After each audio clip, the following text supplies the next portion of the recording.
ხო, თუ კი აქამდე არავისთვის ცნობილი არ იყო ქვეყანას, რა კურსი აქვს აღებული და საითკენ მიდის, დღეს ეგ ყველაფერი ცხადი გახდა. ერთი კარგი ამბავი მაქვს და ერთი ცუდი. ცუდი ამბავი ის არის, რომ პროჭის ძეგლი დაგვიდგეს და კარგი ამბავი ის არის, რომ პროჭის ძეგლი აიღეს. მოდით მეგობრებო, გაჩვენებთ ახლა რა პროჭზე არის საუბარი. აი, ყურადღებით დააკვირდით, ეს არის სწორედ ის პროჭი in question. ეს არის ის პროჭი, რომლის გამოც დღეს ჩვენ შევიკრიბეთ. ცერემონია რო არის, ან ვიცი, ვინმე ადამიანის, რომელსაც უნდათ რომ ომაჟი მიაგონ და მთელი ამბები და რო იკრიბებიან დღეს მისგან. დღეს ჩვენ პროჭის გამო შევიკრიბეთ. დააკვირდით ამ პროჭს.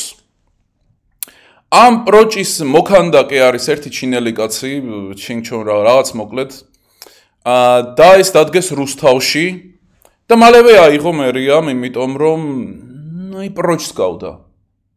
ხვდებით? კარგია რომ აიღეს, არ ვიცი, აი მაგაზე ვისაუბრებთ, მაგრამ მოდი ჯერ დავაკვირდეთ. სამწუხაროდ ერთ-ერთი დარგი, რომელშიც ვერ ყვევი, არის პროჭოლოგია. მომიწია, იმიტომ რომ ამ არხზე ხშირად ვეხებით ინტელექტუალურ პროჭობას, კულტურულ პროჭობას, პოლიტიკურ პროჭობას, ფილოსოფიურ პროჭობას და ასე შემდეგ. და აი ძალაუნებურად გავხდი, ნუ აი ოსტატი დავახელოვნე ეს დარგი. კარგად დააკვირდით. ზედმეტად ბევრი და უხეში ბზარი არის, მაგრამ ყითა და ყითა არის სწორედ ეს კუნთი. აი ეგ რაც უჭერს. მაგ კუნთს ქვია ყითა, დაიმახსოვრეთ.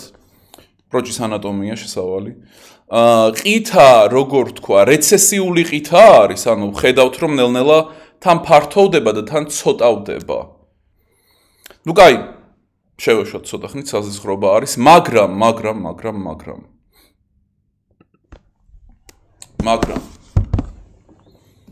გავამახვილოთ ერთ რამეზე ყურადღება.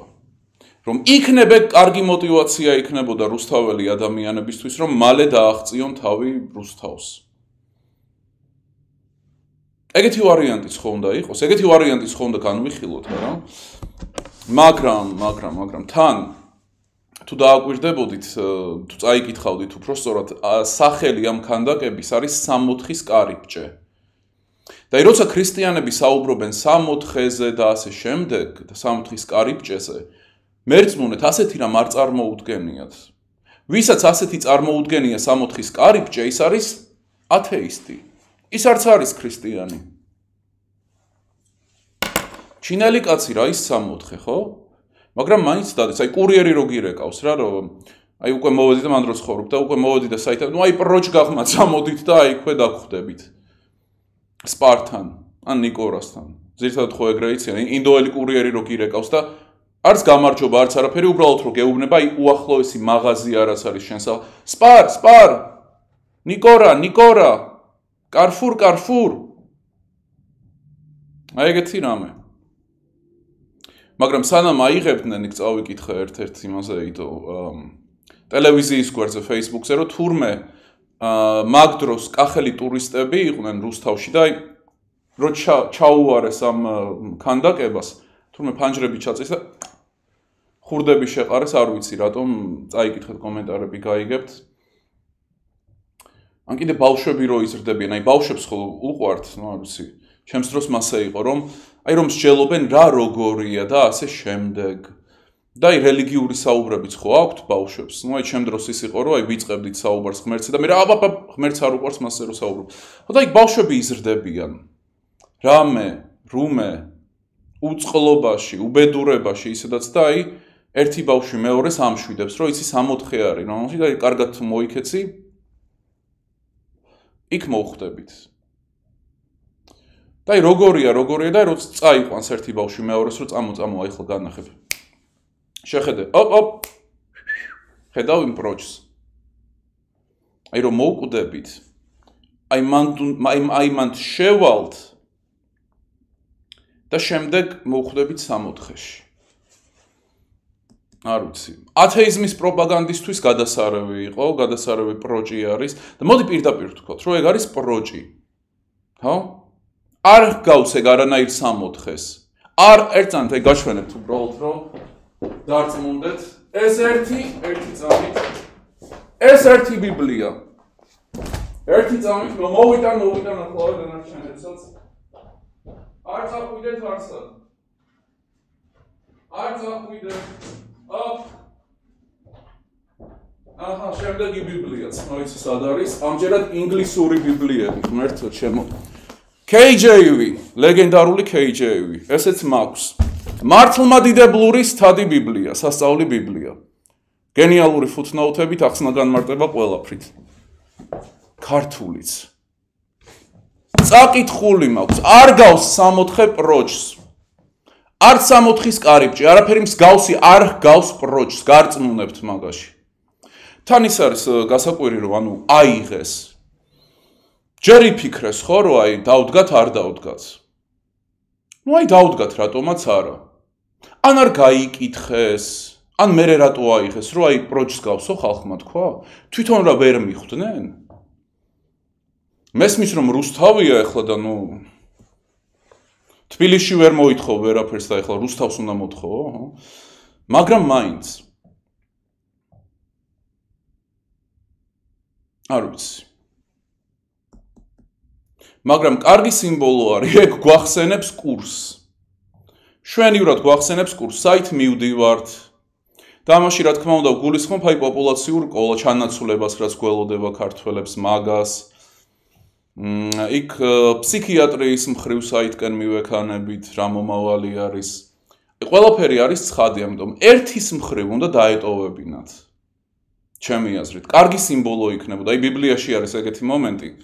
პავლე მოციქული ჩადის ათენში და ათვალიერებს აი ღმერთების ძეგლებს. და ერთ ძეგლს იპოვის, ეს მოციქულთა საქმეში არის, მგონი მე-19 თავში, ან მე-16-ში, ათვალიერებს ამ ძეგლებს და ერთი ძეგლი არის, რომელსაც აწერია უცნობი ღმერთი. და იმ მსგავსად ეგ ძეგლი იქნებოდა აი უცნობი პროჭის. იმიტომ რომ ბევრი პროჭი ხო არის, ვინც ვიცით, რომ აი პროჭი არის. ხო ვიცით? მაგრამ ყველა პროჭი არ ვიცით.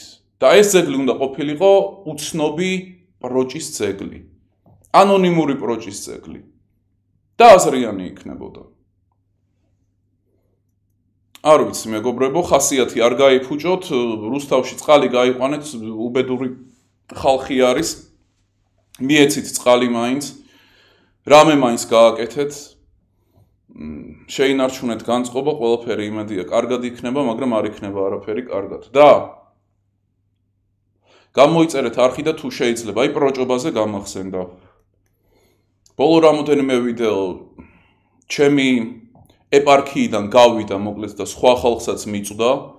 და აი ბევრი ბუმერი შემოდის არხზე, ვინც ნუ აი ტვინს მიჭამს, რომ რატო ეწევი სიგარეტს, რატომ ეწევი სიგარეტს. არ მოგწონს გადი. არ გინდა შენმა შვილმა ნახოს, ისწავლე შვილის დევაისების კონტროლი.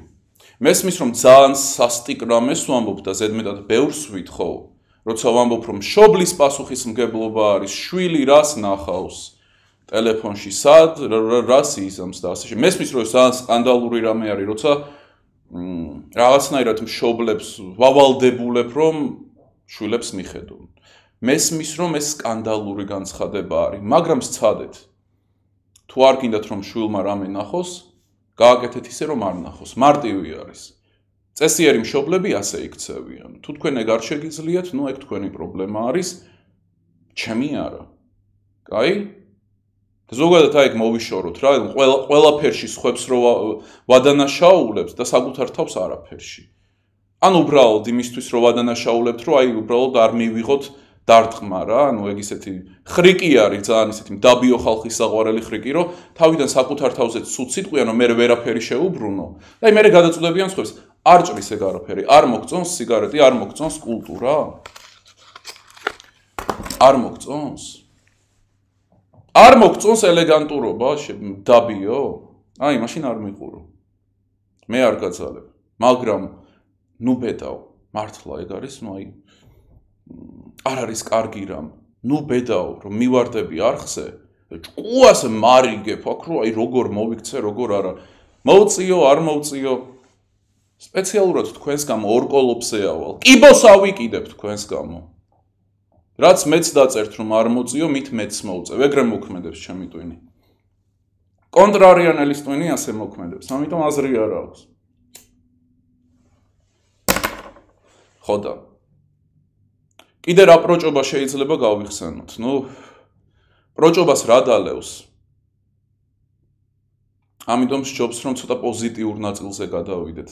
პოზიტიური ნაწილი ის არის რომ უკვე ძალიან ბევრი ლექცია საინტერესო თემებზე და მასტერკლასები დაგვიგროვდა დახურულ არხზე ნიკო სვანიცეკომ, ამიტომ ყველა ნორმალურ წესიერ ადამიანს გელოდებით მანდ. გაწევრიანდით. სივრცე ხომ და არსებობდეს ნორმალური ადამიანებისთვის. რომლებსაც უყვართ ნეიტრალურად ბევრი რამის დაკვირვება, რომლებსაც იუმორიც აქვთ ისეთი შეუძლიათ რომ ნებისმიერი ინფორმაცია რაღაც ცოტა იუმორით შეფუთონ, რომ განეიტრალდეს რაღაც ტკივილი, ხო? არის იმ პროჭს უბრალოდ კი აიღეს ძეგლი, მაგრამ ანუ ტვინიდან ხო ვერ აიღებენ. მთელი ცხოვრება გვეცოდინება რომ რუსთავში რუსთაველებს პროჭის ძეგლი დაუდგეს. თან ჩინელებმა. რამე აქცია იყო, რამე იქვე იმაში, რა ქვია? მასაჟის სალონში, რომ აი აქცია გვაქვს ანალი უფასოდ. არ ვიცი, მაგისთვის გამოდგებოდა. ან ვინმე ის თუ აქვს რამე ბუასილის მოსაჭრელი ან მოსაწვავი კლინიკა მანდვე. აი ეგეთ ადამიანს აწყობს, ხო, მაგრამ ისე პროჭის ძეგლი. იყო პროჭი, აღარ არის პროჭი, მორჩა. კარგად გზანდებოდეთ, დროებით გამოიწერეთ არხი და დაალაიქეთ ვიდეო. ხო.